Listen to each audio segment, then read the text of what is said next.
It's the most valuable thing I think I own.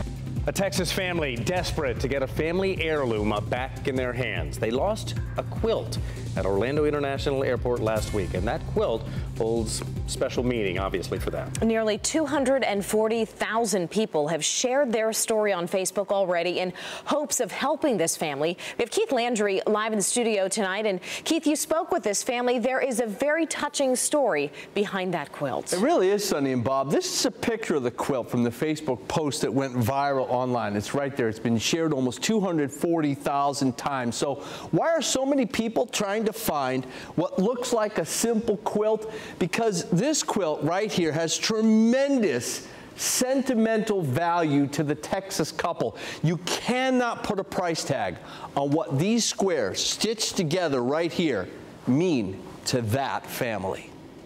A family portrait, the last one the Mantegnonia family of Abilene, Texas took before tragedy struck. They were driving to SeaWorld in Texas 4 years ago when fate stole their 8-year-old son, Jarrett. Here's Jarrett's dad. Underage drunk driver ran across the road.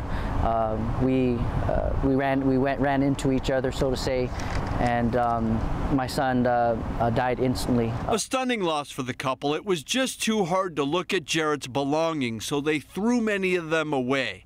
But a year after the crash, Mom stitched some of his favorite clothes into a prized possession. It's the most valuable thing I think I own. Jarrett's quilt, each square holding so much meaning. His Troop 252 Cub Scout shirt, the bandana he loved to wear while playing cowboys, and the vest the 8-year-old wore in his last family photo. I didn't get the chance to say goodbye. I didn't get to hold him. I didn't, get to do those things. And so that quilt was just kind of my comfort object. But now the quilt is missing. The family flew into Orlando May 21st around 6:45 p.m. Mom gave the quilt to her 7-year-old son to hold so she could pull their luggage from Carousel 24, and the quilt was misplaced. Airport officials tell me 72% of the time, if someone loses an item at the airport, they get it back.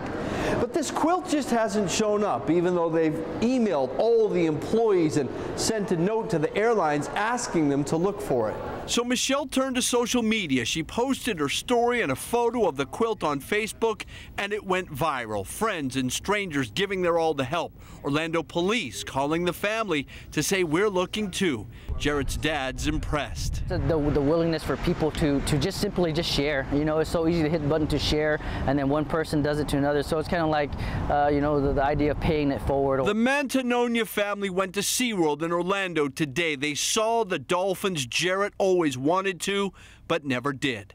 Now they just hope someone can return their priceless piece of cloth. I will never get to hold my son again, and that's the closest thing I have to him. The Mantegnonias are advocates in Texas now. They're trying to change the laws about underage drinking there. We've posted a picture of their missing quilt on the Fox 35 Facebook page. Go there so you can share it with your friends, and maybe you can help locate a missing treasure. By the way, the family is still here in Orlando. Be here until May 31st.